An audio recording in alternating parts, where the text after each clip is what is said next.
meeting would not have been possible without the support of the Embassy, Ambassador Tony Morales and consumers. They provided advice and encouragement, and they allowed us to promote the program in the Embassy. So we appreciate that very much.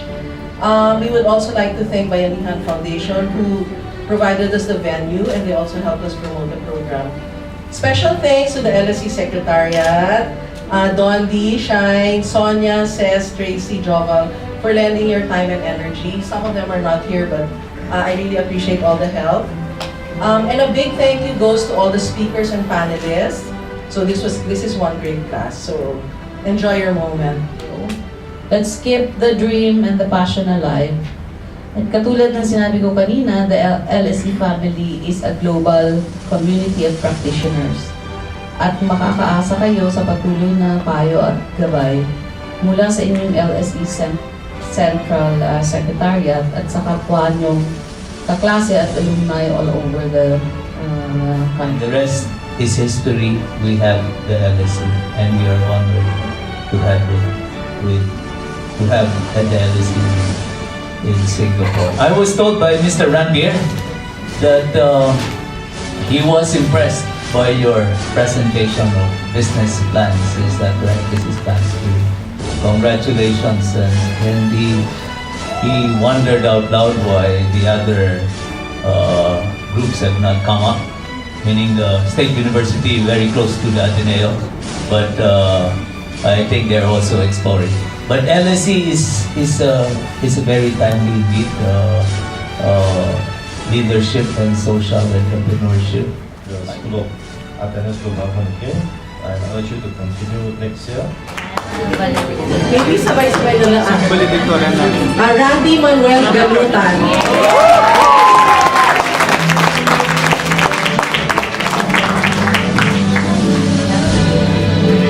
Graciela Escoto. Ang daming perfect attendance, ha? Circes Eraskin.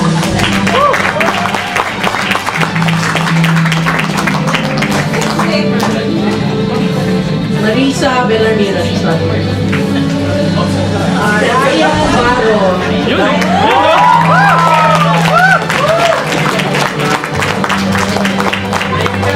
Past President! Lori Marie Baclay. Very good ang gawin ko. Joanna Beliana.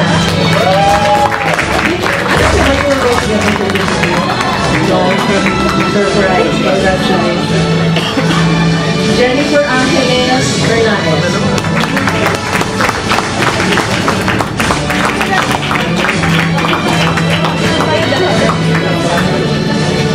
James Pilapio.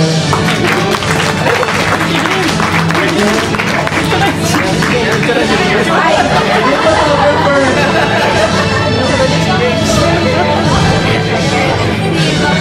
General Miranda.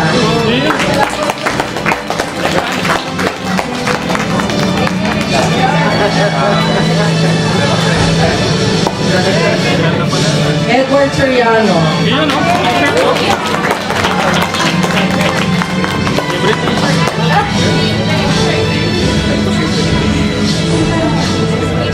Christy Ann Soriano. Ang tawag kasi siya. Shot na lang.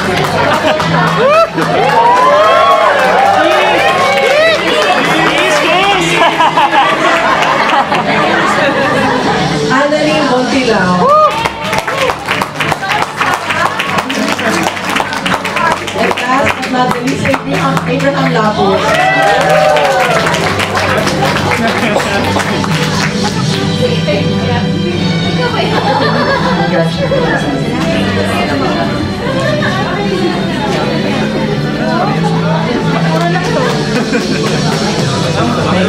Thank you very much. Thank you for the program. Words for 2 minutes, those that I have learned from Dr. Tina and Sir Ed, who completely sold me out against my concrete apprehensions to join this program, to another power couple of Sir Vince and Sir Edwin, To Mr. Romeo and Miss Denise, young as they are, but they already achieved what I imagined my life to be. Miss Tess showed us what grit and compassion is all about.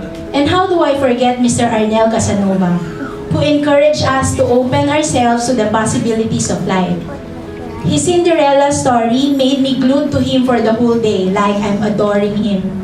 And I cannot count how many people I have shared his story with. But I would put special emphasis on something different for me. That would be the leadership modules that our teachers or mentors keep on emphasizing, especially Mr. Juan Canapi, Father Nilo, and Miss Orma. I did not realize how important is this until our lessons. Sure, we can be leaders, but being a true servant leader would spell the difference. Back when I was filling up my application form for LSE, there was a question about the qualities of a good leader. Seems to be very easy to answer, but such a big word to fill. I can even remember Je, honestly saying to the class that being a leader is so difficult because you need to do a lot. And that is the challenge to all of us now. With all the knowledge and time that we invested in the last 6 months, how do we move forward to ensure that it will be translated to actual work of our hands, reaching the marginalized community? I remember one lunch break that Abby Boy was video blogging our class on what is our greatest takeaway from this program. Well, actually, I can read some of these lessons from the book, join other seminars, or do on-the-job training practice for FLSE.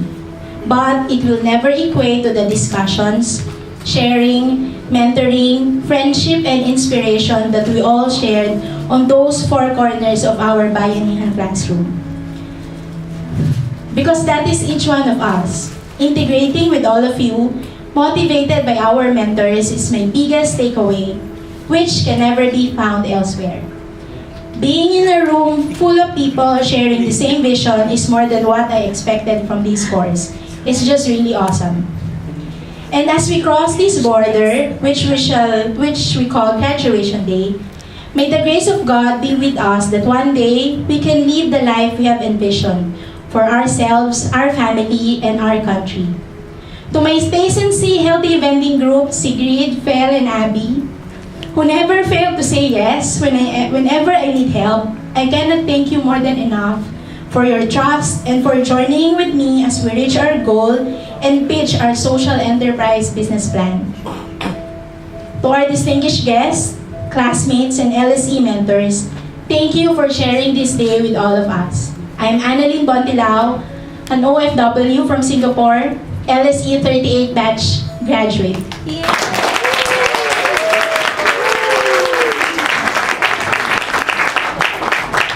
Be strong and courageous, do not be afraid. Do not be discouraged, for the Lord your God will be with you whenever you may go. Joshua 1, verse 9. Ako po si Marilo Arnaldo, 45 years old, taga Bacoor, Cavite. Isa po akong OFW kasambahay. 20 years na po ako sa abroad at sa isang amo. Dahil po expat po sila sa abroad, natira po kami sa 3 bansa. Yan po ay Thailand, Malaysia at Singapore. Sa ngayon ay 10 years na kaming naninirahan dito sa Singapore at itinuloy na po nila akong pamilya nila. At lubos po ako nagpapasalamat sa kanila. Nang dahil sa encouragement ng aking amo ay sumali ako sa LSE program at sila din po ang naging sponsor ko sa aking matrikula. To be honest, ako ay nababahala na baka di ko kayang sumabay sa bawat aralin at di ko rin maunawaan ang mga ito sa kadahilan ng second year high school lang po ang aking natapos. Ngunit ganyan pa man ang katotohanan, hindi naging hadlang sa akin maging handa sa agos ng buhay. At dahil na rin siguro sa hilig kong magbasa, ito ang aking naging guide sa maraming bagay. Ngunit, sa mga taong ngunit alam kong malaki ang pagkakaiba nito sa mga taong may natapos. At yan ay isa sa aking mga pangarap. Nais ko rin kung makatapos ng pag-aaral at alam kong hindi pa huli ang lahat. Sabi nga po nila, walang age limit ang edukasyon.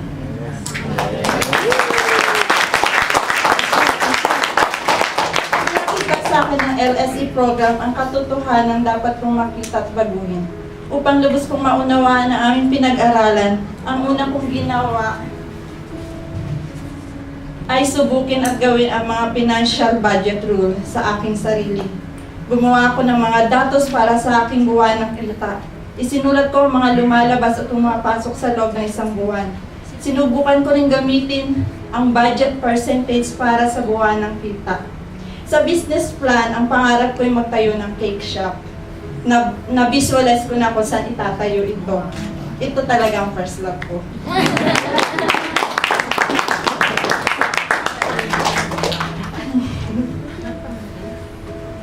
Ngunit dahil social entrepreneurship ang tema ng ating program, mukhang hindi helping hand ang naisip kong negosyo.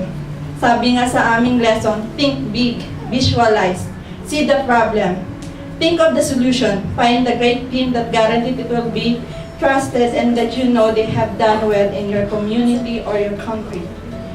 That people will trust you and that you're not pulling their leg. Nabanggit sa aming aralin sa likod ng iyong pakikinig. Nabanggit sa akin, sorry. Nabanggit sa aming aralin ang salitang makinig, ngunit tingnan ang totoo sa likod ng iyong pakikinig. Kung naisip ko ang mga salitang ito, naisip ko ang mga kapwa ko kasambahay. Alam ko sa likod ng bawat ngiti at pagiging superhero sa kanilang pamilya ay isa ring lungkot at problema kung saan na naman sila muling kukuha ng susunod nilang ipapadala. Nakakalungkot isipin kung minsan ay kumakapit pa sila sa patalim. Di na inaimportante ang kanilang sarili. Ang mahalaga ay ang kanilang pamilya. Naisip ko tuloy ang sinabi ng dati kong amo na mamatay ang aking ina. Sabi niya, it's about time to think about yourself. Hangad ko magkaroon ng kooperatiba ang mga kasambahay. Nakita ko kasi ang kabutihan na idudulot nito sa maliliit na magsasaka o mga grupo ng mga kababaihan sa isang barangay. Napag-alaman ko hindi lang sa ating bansa ginagawa ang pamamaraan ng kooperatiba. Ganon din sa Japan, France, Canada at Africa. Tatawagin ko tong kapit kamay kasambahay. Layunin nito ay upang matuldukan ang madalas na problema ng mga kasambahay, lalo-lalo na sa pinansyal na aspeto. Lalawak ang kanilang kaalaman sa tamang pag-iipon at pagkakaroon ng seguridad sa kanilang pagtanda. Ang bawat member ay dapat mayroong SSS at PhilHealth. At higit sa lahat, magkakaroon sila ng pagkakataon maging scholar ng LSE program sa pamamagitan ng mga member. Kasi alam kong malaki ang may tutulong ng LSE program upang maging matatag na leader ang bawat member. Hindi lang para sa kanilang pamilya, ganun din sa kanilang kapwa. Sabi nga po nila, knowledge is power for a good governance. Maraming salamat po sa bumubuo ng LSE program at sa aming mga guro na nanggaling pa sa Ateneo de Manila, kanila Ma'am Milin, Ma'am Shine, at sa lahat ng nag-guide at nag-volunteer sa amin sa every session. Maraming salamat din po sa Philippine Embassy at sa aking mga bigating classmates. Kung hindi dahil sa inyo, hindi ko nalalaman kung paano gamitin ang Excel. Lubos din po ako nagpapasalamat sa buong may kapal sa dagdag na kaalamang ito. Congratulations, Class LSE, Singapore, Batch 38, and God bless you all. Magandang hapon. Sa sobrang kabakon, hindi ako nakapagsulat ng share ko na lang yung journey ko from being OFW from Saudi Arabia. Nag-start ako after graduating college. Nagtrabaho lang ako sa Pilipinas for 9 months. Tapos nagkaroon ako ng chance na ako pag-abroad sa Saudi. I've seen many struggles sa mga Filipino workers since mga lolo na nagtatrabaho.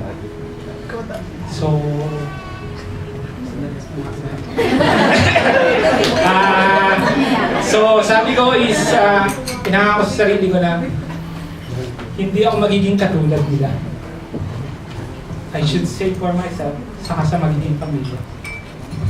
So, fast forward sa pagdating sa Singapore, siguro may namita akong kaklase ko na introduce me to a book, konting advertisement, yung kay Francisco Colaito. Kaya mo pala gawin mo. Doon ko na natutunan yung pagsisave, pag-invest, yung financial planning. Pero, dahil book lang siya, wala kang mentor, hindi mo alam kung saan sisimulan. Then, so, itong LSE is a very different experience sa ating lahat. From the mentors, the secretariat, sa mga classmates ko, may kanya-kanya tayong experience para sa pagiging OFW. So, sa LSE, ang pinaka-take home is yung, first is yung leadership. Leader tayo bawat isa eh. Sa sarili natin, sa pamilya natin, sa mga kaibigan natin. Sometimes hindi lang natin nare-realize yan. Tapos, next is yung kay Sir Kasanaw ba? Ano yan eh, full day of personal experience na sinishare sa atin. Encouragement para ipagpatuloy natin yung buhay natin kasi sinira yung story natin. Tapos, tapos, ano ba? I'll end up my speech sa first session natin yung kay kanila ma'am nila sir, yung parable of the pencil. Yung first one is yung we can be great pag hinayaan lang natin ang Diyos na mag-lead sa atin.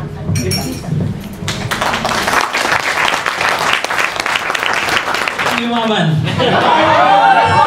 Mayaman, di ba? Okay. Okay. Here is my LSE journey. When Ma'am Milen plugged the LSE program during one of the TGFI sessions, ang sabi ko gusto kong umattend. But when she announced regarding the fee at saka yung length ng program, I hesitated. 10,000 pesos yun. 300 SGD. Napakamahal. At ang program magsispan for 6 months. Which means I need to sacrifice 10 of my weekly offs para lang umattend sa program na yun. And besides, during that time, hindi ko alam kung nandito pa ako or matatapos ko ba yung LSE. But determined as I am, ang sabi ko kay Ma'am Milen, meron po bang discount sa tuition fee? Ang sabi niya, the discount is only for the household service workers. Unfair, di ba? Hanggang ngayon nag-ano pa din. That's fair, yes. I know that's fair. Just to lighten up the moment. Pero ang sabi niya, pwede daw akong mag-email ng inquiry ko. So, kala ko may discount. At the end, wala pong discount. But you can pay the tuition fee through installment. Okay. Na-surprise siya nung binayaran mo ng buo on the first day. Kasi, kung makakatipid ka, bakit hindi? Di ba? Even when filling up the enrollment form, talaga nanghinay ako sa gastos. 10,000 pesos eh. But my wife Wilma told me to go. The first day was okay and fine, except for the problem in air conditioning system. Right? Sino ang nainitan dito? Lahat tayo nainitan, di ba?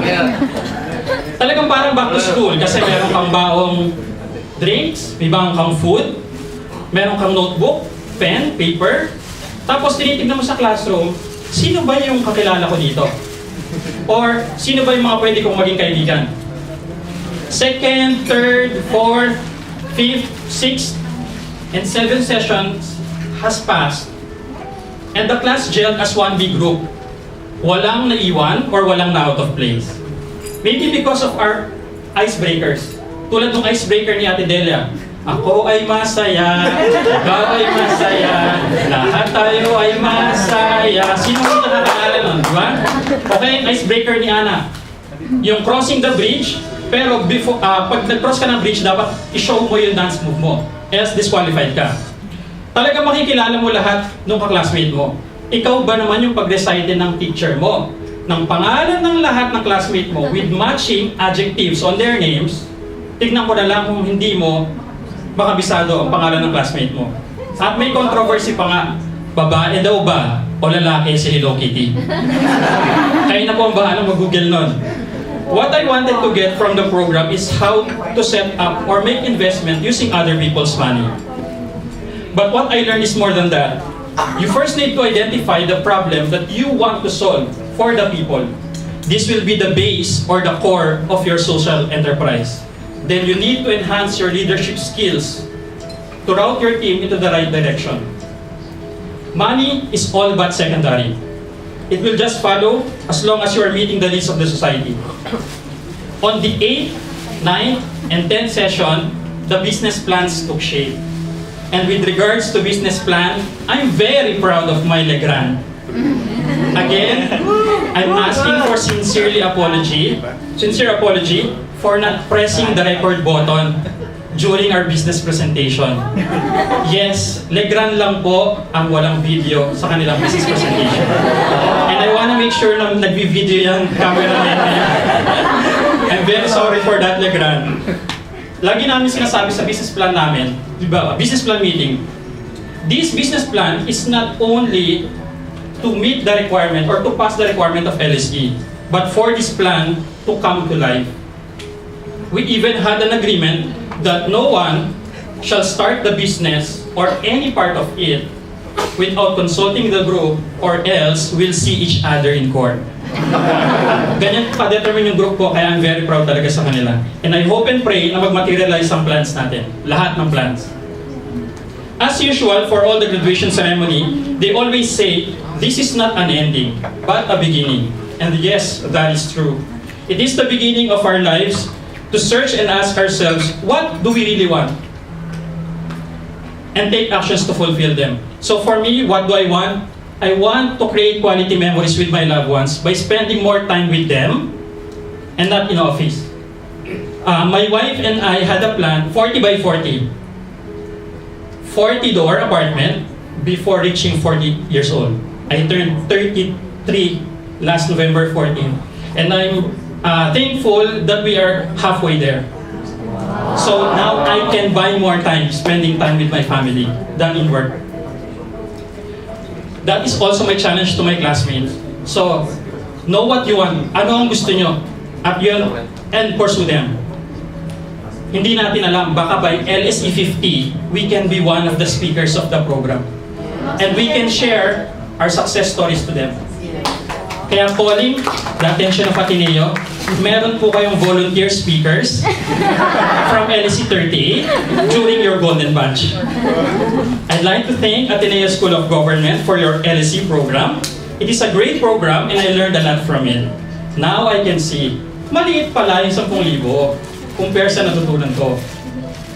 To the LSE Secretariat, Ma'am Wilen, headed by Ma'am Wilen, and your contagious smile. Sino po bang hindi mapapangiti pag nakita niyo yung ngiti ni Ma'am Wilen? Isang ngiti naman siya.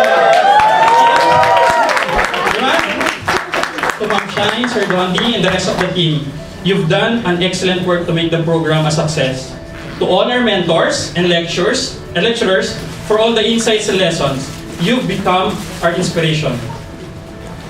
To my classmates, for all the stories and encouragement, lalo na sa crunch time natin sa pagtapos ng journals, ng essays, at business plans. To Legrand, yes, we can. Just be ready for your 2.5 billion pesos investment. Okay? To the graduation committee, Yuli, Neri, at yung stress na si Ana, thank you for making this possible. And lastly, to the love of my life, who's always there, not behind me, not in front, but always beside me to support me in everything I do. Thank you, Wilma. Uwi na po tayo. And let's make Philippines great again. Maraming salamat at magandang hapon.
LSE. Salamat.